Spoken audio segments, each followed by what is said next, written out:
नमस्कार साथियों, मैं देवेश शुक्ला एक बार पुनः आप सभी साथियों का स्वागत करता हूं आपके अपने YouTube प्लेटफॉर्म एग्जाम घर पर। एक बार फिर से जो एनटीपीसी के लिए जो जीके जीएस है, एक बहुत ही अच्छी बुक आती है जिसमें कि आपके प्रीवियस ईयर पेपर में पूछे हुए क्वेश्चन के सेट वाइज दिए होते हैं। जैसा कि आप थंबनेल में देख रहे हैं कि क्वेश्चन बैंक बुक है जिसे स्पार्क बोलते हैं। स्पार्क की ये बुक है, इसमें 1990 से लेकर के 2019 तक के जो आपके क्वेश्चन पूछे गए हैं जीके जीएस, उन पे हम चर्चा करेंगे। तो ये हमारी एक नई सीरीज है और इस बुक का रिवीजन अगर आप एक बार कर लेते हैं, मान के चलिए आप 80% जो आपके जीके जीएस के क्वेश्चन है उनमें आपको क्या है सफलता मिलने वाली है, अगर आप पूरी ईमानदारी से, पूरी लगन से, पूरी मेहनत से इसका रिवीजन करें। थंबनेल में आपको दिख रहा है कि इस बुक में जो भी आपसे प्रश्न पूछे गए हैं प्रीवियस ईयर में के आसपास, यानी कि जो व्याख्यात्मक रिवीजन, जैसे किसी प्रश्न में पूछा गया उसमें फिर 4 ऑप्शन है, तो उनको विधिवत रूप से हम आपको व्याख्या के सहित आपको रिवीजन कराएंगे। आप सभी साथियों को सीरीज को बिल्कुल देखते रहना है। पिछले कुछ दिनों से क्लासेस हमारी नहीं हो पा रही थी, अब एक बार पुनः फिर से आपको रेगुलर क्लासेस मिलेंगी। एनटीपीसी के लिए जीके जीएस आपको मिलेगी, रेलवे ग्रुप डी के लिए आपको जीके जीएस मिलेगी और रीजनिंग भी, और साथ ही मैथ्स के भी प्रैक्टिस सेट आपको बीच बीच में मिलते रहेंगे। तो आप सभी साथी जल्दी से जुड़ जाइए और क्लास को लाइक करिएगा। जो भी बाद में देख रहे हो या फिर प्रीमियर के समय पे देख रहे हो क्लासेस को, अभी कुछ दिन तक, एक हफ्ते या 10 दिन तक क्लासेस जो है आपको अपलोडेड मिलेंगी। देन फिर आपकी लाइव क्लास जो है शेड्यूल की जाए। तो आप सभी साथी बिल्कुल एक बार फिर से जुड़ेंगे, और पिछले कुछ दिनों से न होने क्लासेस जो नहीं हो पा रही थी के लिए आप सभी से माफी चाहेंगे। ठीक है, चलिए तो अपने प्रश्न की तरफ चलेंगे।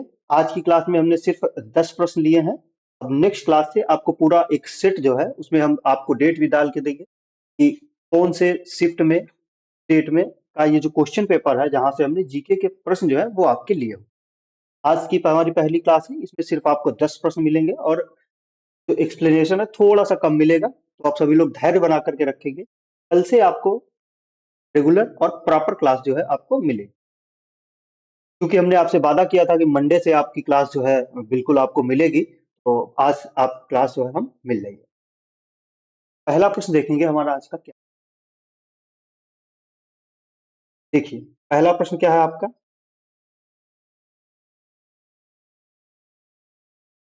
पहला प्रश्न आप सभी साथी पढ़िए और इसका जवाब देने की कोशिश कीजिए। देखिए, पहला प्रश्न आपका है, निम्नलिखित में से कौन सा मानव सभ्यता एवं गतिविधियों का प्राक ऐतिहासिक काल का सही कालानुक्रम है। निम्नलिखित में से कौन सा मानव सभ्यता एवं गतिविधियों के, अच्छा गतिविधियों के यहाँ पे लिख लीजिएगा, गतिविधियों के प्राक ऐतिहासिक काल का सही कालानुक्रम है। काल का सही कालानुक्रम, यानी कि जो प्राक ऐतिहासिक काल में जो मानव सभ्यता और जो गतिविधियां होती थी उसका जो है सही कालानुक्रम क्या है, ये आपको बता, ये आपसे पूछा गया है। हम आपको इसमें लिख देते हैं यहाँ पे एनटीपीसी की, ये है आपका 11 फरवरी 2021 में आपका ये प्रश्न, ठीक है। और ये है आपका शिफ्ट वन और स्टेज यानी कि सीवीटी वन में ये आपका प्रश्न पूछा गया है। सारे प्रश्न आपके प्रीवियस ईयर से लिए हुए हैं, ठीक है। तो ए ऑप्शन है आपका पूरा पाषाण काल, मध्य पाषाण काल और नव पाषाण। बी है आपका धातु युग काल, नव पाषाण काल, मध्य पाषाण काल। और सी है आपका नव पाषाण काल, मध्य पाषाण काल, पूरा पाषाण काल। और चौथा है आपका पूरा पाषाण काल, नव पाषाण काल और मध्य पाषाण। तो आप बताइए इसमें से कौन सा जो ऑप्शन है वो आपका सही होगा। देखिए, अगर आपको थोड़ा सा भी ज्ञान है, थोड़ा सा भी अगर आपने पढ़ा है, थोड़ा सा अगर आप दिमाग लगाएंगे तो आप इसका जो जवाब है वो बहुत आराम से दे सकते हैं। देखिए, कोई चीज नई कब होती है, जो हाल फिलहाल की होती है। नवपाषाण काल यानी कि लास्ट में सबसे पहले क्या आएगा, नवपाषाण काल। और मध्य वाला कहाँ आता है, मध्य का मतलब ही बीच में होता है। और पूरा यानी कि पहले का। तो आप देख लीजिए यहां से आपका कौन सा ऑप्शन सही हो जाएगा। ऑप्शन नंबर कौन सा हो जाएगा, ऑप्शन नंबर ए, पूरा पाषाण काल, मध्य पाषाण काल और नव पाषाण। चलिए इसके बारे में कुछ थोड़ा और जानेंगे। देखिए, जो हमारा इतिहास है यानी कि हिस्ट्री, जो इतिहास है ये कितने भागों में बेसिकली डिवाइड किया गया है? इसे हमने 3 भागों में डिवाइड किया। पहला है आपका कौन सा? पाषाण काल या पूरा पाषाण काल? पाषाण काल कौन सा है? पाषाण काल। इसे हम क्या कहते हैं? इसे हम इंग्लिश में कहते हैं स्टोन एज। क्या कहते हैं? Stone age. आ गया? चलिए फिर से लिख देते हैं। इतिहास को कितने भागों में डिवाइड किया गया आपका? 3 भागों में। पहला है आपका पाषाण काल और दूसरा है आपका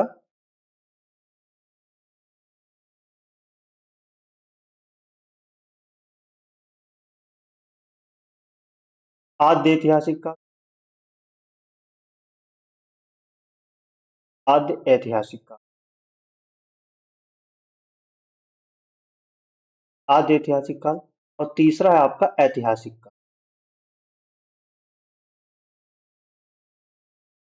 ऐतिहासिक। तो पूरा पाषाण को हम स्टोन एज कहते हैं इंग्लिश में, और आद्य ऐतिहासिक को ब्रॉन्ज एज कहते हैं, और इसको क्या कहते हैं? Iron age. क्या कहते हैं? आयरन एज कहते हैं। अगर बात करी जाए कि क्या पाषाण काल में लिपि थी? लिपि लिपि की खोज हुई थी पाषाण काल में? तो लिपि की खोज नहीं। आद्य ऐतिहासिक काल में लिपि की खोज हुई थी, ऐतिहासिक काल में भी थी। लिपि क्या थी? ऐतिहासिक काल में। अब जब लिपि ही नहीं थी तो इसमें पूछा जाता है लिखित साक्ष्य। कौन से? लिखित साक्ष्य। क्या पाषाण काल में लिखित साक्ष्य थे? जब लिपि ही नहीं थी तो आप बताइए क्या इसके लिखित साक्ष्य होंगे? नहीं होंगे। आद्य ऐतिहासिक काल में लिपि थी तो इसके लिखित साक्ष्य मिले थे, और ऐतिहासिक काल के भी क्या है? आपके लिखित साक्ष्य पाए गए थे।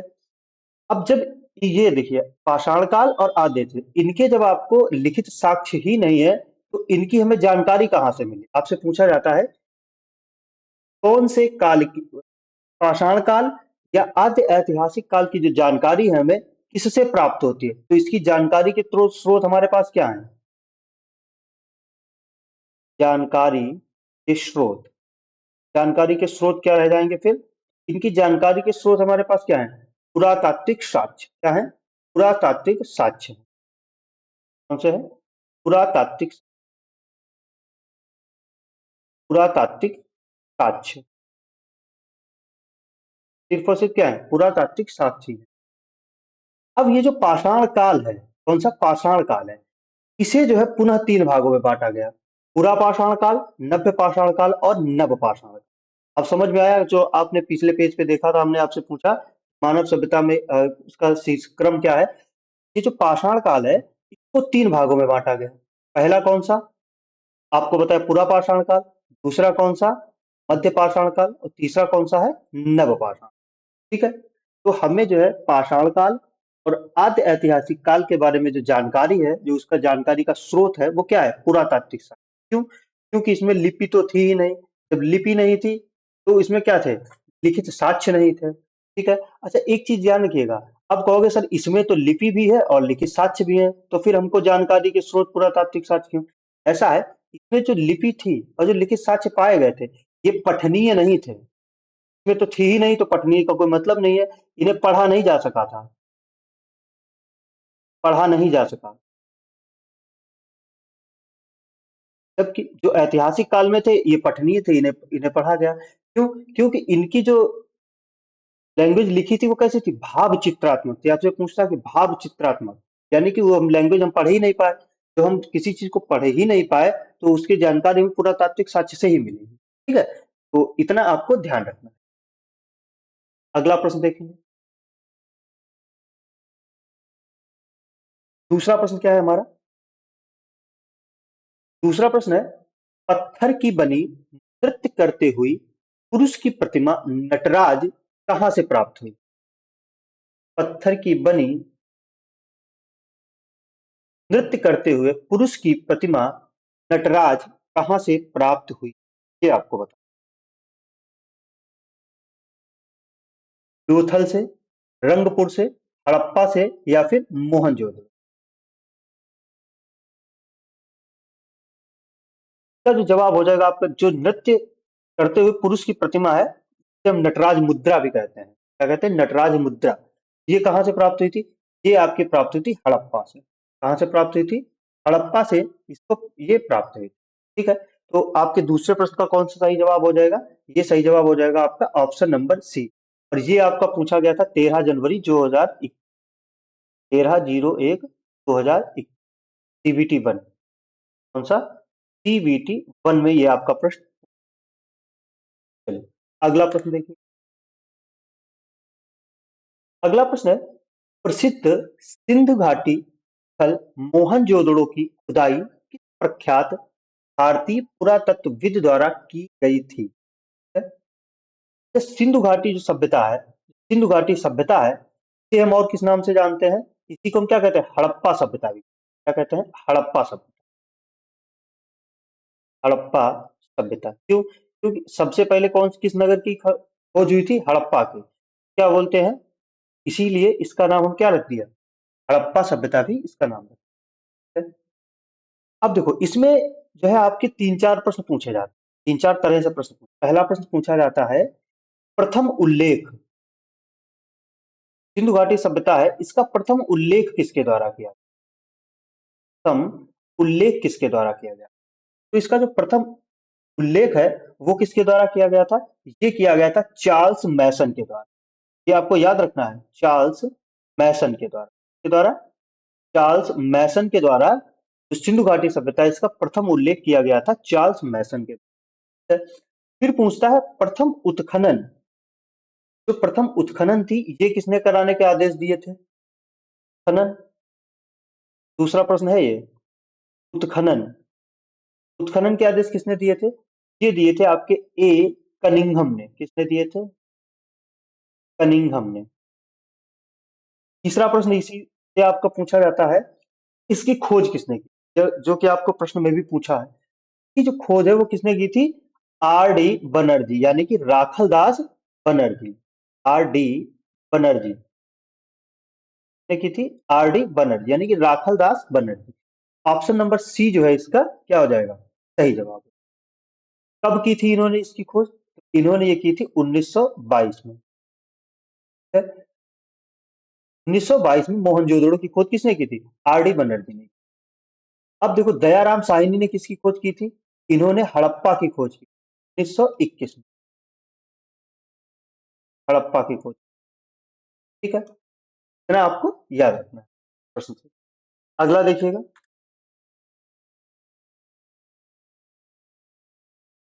अगला और चौथा प्रश्न है आपका, भारत का राष्ट्रीय आदर्श वाक्य सत्यमेव जयते, कौन सा? सत्यमेव जयते इस प्राचीन शास्त्र से लिया गया। शस्त्र नहीं, शास्त्र है। एक डंडे से कहां पहुंच जाता है? शस्त्र और शास्त्र। ठीक है, चलिए बताइए। ए ऑप्शन है आपका ऋग्वेद, बी आपका है मुंडकोपनिषद, सी आपका है भगवत गीता और डी आपका है मत्स्य पुराण। ये आपका पूछा गया था 2/04/2021 के आज हमने प्रश्न उठाए हैं। ठीक है, ये पूछा गया था। CBT 1, CBT 1 NTPC। बताइए। तो आप सबको पता होगा कि जो सत्यमेव जयते है, इसका उल्लेख कहां पर है? तो इसका उल्लेख है आपका मुंडकोपनिषद में है। मुंडकोपनिषद में है। मुंडकोपनिषद में है, ये आपको बात याद रखनी है। तो मुंडकोपनिषद में यज्ञ शब्द है। यज्ञ जो होते हैं, यज्ञ आपके, तो क्या कहा गया है? यज्ञ को टूटी फूटी नौका कहा गया है। क्या कहा गया? याद रखना, आपसे पूछे कि यज्ञ को टूटी फूटी नौका में कहा गया, तो मुंडकोपनिषद में क्या कहा गया? टूटी फूटी नौका कहा गया है तो यज्ञ को, कहां पर? मुंडकोपनिषद में यज्ञ को टूटी फूटी नौका कहा गया है। तो जो मुंडकोपनिषद है, ये किसका उपनिषद है? तो ये अथर्ववेद का क्या है? उपनिषद है। ये भी आपसे पूछ सकता है। अथर्ववेद का क्या है? अथर्ववेद का उपनिषद है। क्या है? उपनिषद है। कौन? मुंडकोपनिषद। ठीक है, चलिए। एक चीज आपसे और पूछता है, आपसे देखिए कुछ पूछता है कि मौर्य समाज का उल्लेख जो है इसमें मिलता है, कौन सी पुराण में मिलता है? तो हम आपको कुछ लिखा दे रहे हैं, एक दो। मौर्य समाज का उल्लेख मिलता है आपका विष्णु पुराण में, मिलता है विष्णु पुराण में। ये आपके पूछे हुए प्रश्न है। गुप्त वंश का कहाँ पर मिलता है, पुराण में मिलता है?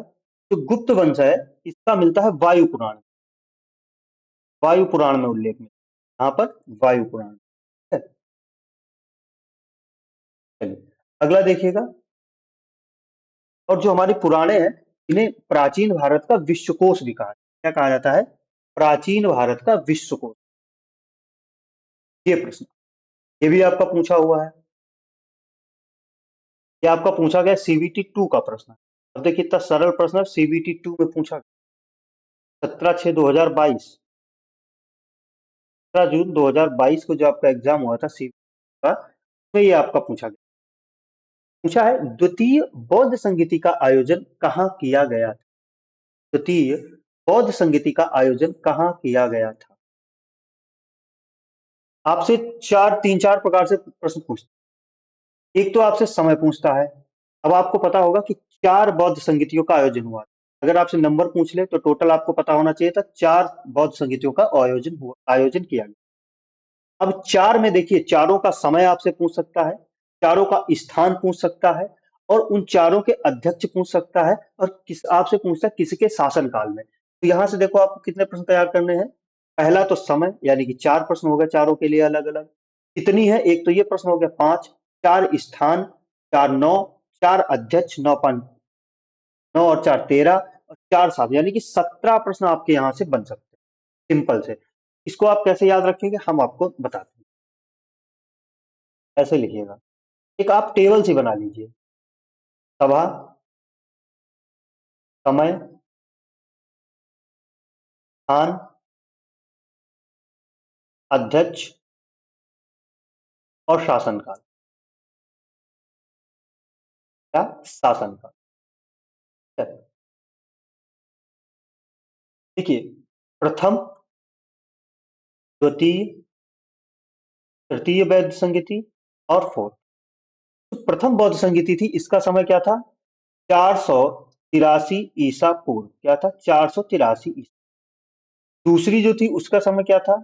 383 ईसा पूर्व। 383 ईसा पूर्व। चौथी जो हुई थी वो क्या था? 255 ईसा पूर्व। 255 ईसा पूर्व। और चौथी जो हुई थी ये आपकी पहली शताब्दी, यानी कि प्रथम शताब्दी में। प्रथम शताब्दी। अगर स्थान की बात करेंगे तो जो पहली हुई थी वो हुई थी आपकी राजगृह, यहाँ पे राजगृह। दूसरी हुई थी आपकी,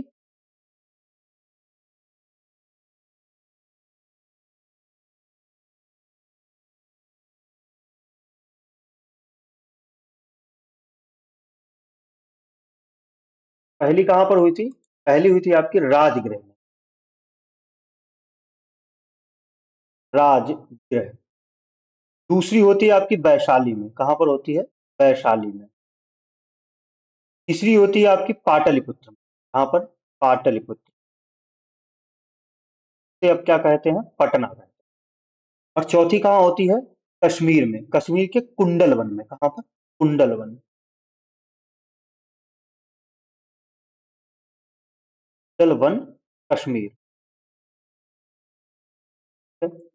अब अध्यक्ष की अगर बात करेंगे, तो पहली आपकी बौद्ध संगीति थी, इसके अध्यक्ष थे आपके कौन? महाकश्यप। कौन थे? महाकश्यप।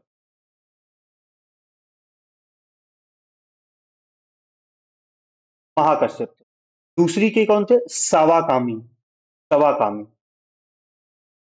सवाकामी। तीसरे के थे आपके मोगलीपुत्र, शिष्य। मोगलीपुत्र। और चौथे के कौन कौन थे? ये थे आपके वसुमित्र। वसुमित्र के अध्यक्ष। ठीक है? शासनकाल की अगर बात करेंगे तो पहली जो बौद्ध संगीति हुई थी वो थी अजात शत्रु के शासनकाल। अजात शत्रु। ठीक है? दूसरी हुई थी कालाशोक के समय। कालाशोक के। तीसरी हुई थी अशोक के समय। और चौथी हुई थी कनिष्क के समय। इतनी चीजें आपको याद ही रखनी है। पहली बहुसंख्य थी 483 ईसा पूर्व, स्थान राजगृह, इसके अध्यक्ष महाकश्यप थे, शासनकाल था अजातशत्रु। दूसरी हुई 383 में, स्थान वैशाली, अध्यक्ष सवाकामी, और इनका शासनकाल किसका था? कालाशोक का था, कालाशोक का। ठीक है। तीसरी पाटलिपुत्र में हुई 255 ईसा पूर्व, के अध्यक्ष थे मोगली पुत्र, और शासनकाल था अशोक का।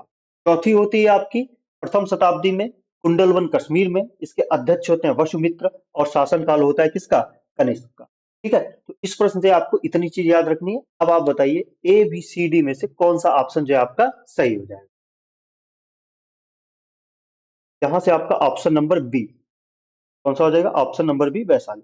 तो देखो आप शॉर्टकट में भी याद कर सकते हो, जैसे आर बी पी के कर सकते हो, R B P K, M S M B, M S M B, तो इस तरह से भी आप याद कर सकते हो, जैसे आप याद कर पाए।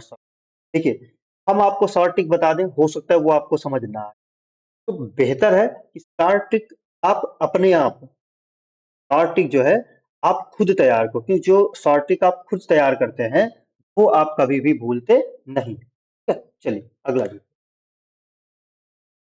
अगला है सम्राट अशोक का पितामह कौन था? ये आपसे पूछा गया था, ये आपसे पूछा गया है टेस्ट टू यानी कि सीबीटी टू, 16 जून 2022 को जो एग्जाम, सीबीटी टू का प्रश्न है,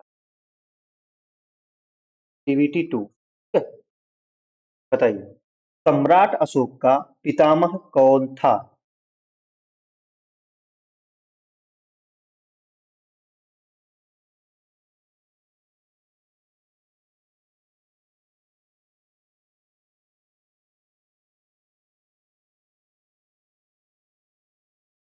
सम्राट अशोक का पितामह कौन था? ये थे आपके चंद्रगुप्त मौर्य। कौन थे? चंद्रगुप्त मौर्य जो थे वो क्या थे? अशोक के पितामह थे। ठीक है, चलिए अगला प्रश्न देखिएगा। भारत का एक केंद्र शासित प्रदेश लक्षद्वीप किस सागर में स्थित? जो लक्षद्वीप है वो किस सागर में स्थित है, ये आपको बता, ये भी आपका पूछा गया प्रश्न है। ए है आपका बंगाल की खाड़ी में, बी है आपका अरब सागर में, सी है आपका हिंद महासागर में, या फिर इनमें से कोई नहीं। बताइए। तो जो आपका लक्षद्वीप है वो कहाँ पे स्थित है? ये आपका स्थित है अरब सागर में। कहाँ स्थित है? अरब सागर में स्थित। कहाँ पर? अरब सागर। अब आपसे पूछता है जो लक्षद्वीप है ये किससे बना हुआ है? तो ये बना हुआ है आपका कोरल से। किससे? कोरल, जिसे हम क्या कहते हैं? प्रवाल भित्ति भी कहते हैं। किससे बना हुआ है? प्रवाल भित्ति, प्रवाल, ये क्या कहते हैं? कोरल भी कहते हैं, कहते हैं कोरल कहते हैं। ठीक है? तो लक्षद्वीप समूह किससे बना हुआ है? कोरल से बना हुआ है, और ये कहाँ पर स्थित है? अरब सागर में। अब आपको बताना है जो हमारा अंडमान और निकोबार द्वीप समूह, ये किस सागर में स्थित है? ठीक है, ये आप जो है इसका जो जवाब है ये आप कमेंट बॉक्स में हमें टाइप करके बताइए। अगला देखिए। अगला है भारत के सबसे दक्षिण में स्थित नदी कौन सी है? दक्षिणी नहीं, भारत में सबसे, भारत के सबसे दक्षिण में स्थित नदी कौन सी है? गोदावरी है, पेरियार है, बैगई है, या फिर उनमें कोई नहीं? बताइए। जो गोदावरी नदी ये क्या है? दक्षिण की सबसे लंबी नदी है, इसे दक्षिण की गंगा भी कहा जाता है। पेरियार नदी आपकी केरल में है, ये आपको पता है। जो बैगई नदी है ये कहाँ पर स्थित है? भारत की सबसे दक्षिणतम नदी है। कैसी है? सबसे दक्षिणतम नदी, यानी कि ऑप्शन नंबर सी आपका क्या हो जाएगा? सही जवाब हो जाएगा। चलिए अगला देखिए। अगला है न्यू मूर द्वीप। कौन सा? न्यू मूर द्वीप। न्यू मूर द्वीप किस देश से भारत देश के साथ भारत की जलीय सीमा बनाता है, या जलीय सीमा साझा करता है? मालदीव के साथ में, श्रीलंका के साथ में, बांग्लादेश के साथ में, या फिर म्यांमार के साथ? बताइए। जो न्यू मूर द्वीप है ये सीमा किसके साथ साझा करता है? तो ये चार के चार जो हैं ये आपके ऐसे देश, अन्य देशों के नाम है जो भारत से जलीय सीमा साझा करते हैं। अब इनमें से जो है दो देश ऐसे हैं वो क्या है, भारत के साथ जलीय के साथ साथ स्थलीय सीमा भी साझा करते हैं। वो कौन कौन से हैं? म्यांमार और बांग्लादेश। ये कैसे हैं? ये जलीय सीमा, जलीय प्लस स्थलीय, दोनों तरह की सीमा साझा करते हैं। जबकि मालदीव और श्रीलंका, ये सिर्फ और सिर्फ जलीय सीमा। ठीक है। अब आपको बताना है कौन सी जलीय सीमा है। ये जो न्यू मूर द्वीप है, ये हम भारत की सीमा किस देश से बनती है? ये लगाती है बांग्लादेश के साथ में। बांग्लादेश के साथ में जलीय सीमा बनाता है कौन? न्यू मूर द्वीप। ठीक है। ऑप्शन नंबर सी जो है इसका क्या हो जाएगा? बिल्कुल सही जवाब हो। अगले प्रश्न की ओर चलते हैं, और आज की हमारे क्लास का जो ये लास्ट प्रश्न होगा आज के वीडियो का। कल से आपको पूरा वीडियो आपको मिलेगा, जितने भी प्रश्न आपके एक सेट में पूछे गए होंगे 19 से 20 प्रश्न, उन पे हम चर्चा करेंगे। बेशक आपकी क्लास थोड़ी सी लंबी होगी, हो सकती है, लेकिन आपको पूरी तरह से क्या किया जाएगा, उसको एक्सप्लेन किया जाएगा प्रत्येक क्वेश्चन को, जिससे आपको तैयारी जो है, आपकी तैयारी में क्या है, और ज्यादा बूस्ट आ। बताइए, ये भी आपका पूछा गया प्रश्न है। नीलगिरी की सबसे ऊंची चोटी कौन? तो नीलगिरी पहाड़ी जो आपकी रेंज है, उसकी सबसे ऊंची चोटी कौन सी है? अनाईमुडी, डोडा बेटा, ये डोडा भी लिखा हो सकता है और दोदा बेटा भी लिखा हो, तो आप कंफ्यूज नहीं होंगे। डोडा और दोदा में दोदा बेटा ऐसे भी लिखा हो सकता है, दोदा बेटा। सी है आपका महेंद्रगिरी और डी है आपका धूपगढ़। बताइए इनमें से कौन सी जो है आपकी सबसे ऊंची चोटी है? किसकी? नीलगिरी की जो सबसे ऊंची चोटी है वो क्या है? दोदा बेटा। क्या है? दोदा बेटा। अब अगर यही पूछ ले आपसे प्रश्न, दक्षिण भारत की सबसे ऊंची चोटी, दक्षिण भारत, दक्षिण भारत की सबसे ऊंची चोटी कौन सी है? ये है आपकी अनाईमुड़ी। कौन सी है? दक्षिण भारत की सबसे ऊंची, सबसे ऊंची चोटी कौन सी है? अनाईमुड़ी। कौन सी है? अनाईमुड़ी। अच्छा, अब एक प्रश्न आपसे यहीं से और पूछ सकता है कि जो दक्षिण भारत की सबसे ऊंची चोटी जो अनाईमुड़ी है, वो किस पर्वत श्रृंखला में स्थित है? तो ये है अन्नामलाई की पहाड़ी। अन्नामलाई। कौन सी? अन्नामलाई। अन्नामलाई की पहाड़ियों पर स्थित है कौन सी? दक्षिण भारत की सबसे ऊंची चोटी, जिसका नाम क्या है आपका? अनाईमुड़ी है। अब जैसे यहाँ पे आपका लिखा है धूपगढ़, ये क्या है? जो पहला है आपका महेंद्रगिरी। क्या है? महेंद्रगिरी। महेंद्रगिरी क्या है? ये आपके पूर्वी घाट पर स्थित है। पूर्वी घाट की सबसे ऊंची चोटी कौन सी? महेंद्रगिरी। पूर्वी घाट की सबसे ऊंची चोटी। धूपगढ़ जो है, वो नर्मदा और तापी नदियों के बीच में जो सतपुड़ा ब्लॉक है, क्या है? सतपुड़ा का एक ब्लॉक पर्वत है, जिसकी सबसे ऊंची चोटी कौन सी है? ये है आपकी धूपगढ़। तो अगर पूछे आपसे सतपुड़ा सबसे ऊंची चोटी कौन सी है, सतपुड़ा की, तो सतपुड़ा की ऊंची चोटी कौन सी है? वो है धूपगढ़। महेंद्रगिरी पूर्वी घाट की सबसे ऊंची चोटी। दोदा बेटा आपकी नीलगिरी पहाड़ की सबसे ऊंची चोटी। और अनाईमुड़ी जो है दक्षिण भारत की सबसे ऊंची चोटी है, और अन्नामलाई पहाड़ी में। तो आज की क्लास को यहीं पर समाप्त करेंगे, और मिलेंगे कल अपनी अगली क्लास में, जो आपको क्लास जो है आपकी अपलोड कर दी जाएगी चैनल पे। तो आप सभी साथी एक बार फिर से इसी जोश के साथ में एक बार फिर से प्यार अपना सब लोग देंगे, और हम आपके लिए ऐसे ही क्लासेस लाते रहेंगे। डेली आपको 1 से 2 क्लासेस मिलेंगी चैनल पर अपलोड, और कोशिश करेंगे कि जो आपके हॉट टॉपिक्स हैं, उन पे हम आपको एक छोटी छोटी वीडियो बना करके देते रहें, जो आपके आरआरबी एनटीपीसी का एग्जाम हो, चाहे आपका ग्रुप डी का एग्जाम हो, या फिर अदर कोई बड़े एग्जाम्स हो, तो उनके लिए भी आपके लिए क्या है, वो जीके जीएस थोड़ा सा करंट से रिलेटेड, वो आपके लिए जो है बेनिफिशियल हो सकता है। मिलेंगे कल अपनी क्लास में। तब तक के आप सभी के लिए सभी को धन्यवाद। आज की क्लास में मैंने ना ही आपसे ये कहा कि आप क्लास को लाइक करिएगा, कमेंट करिएगा, अगर नए हैं तो आप चैनल को सब्सक्राइब करिएगा। लेकिन अब जब अगर आप पूरी क्लास देख चुके हैं, तो अगर आपको क्लास में लगे कि मेहनत की गई है, मेहनत की है मैंने आपके लिए, तो आप एक क्लास को लाइक दे सकते हैं, और नए हैं तो चैनल को आप जरूर सब्सक्राइब। धन्यवाद।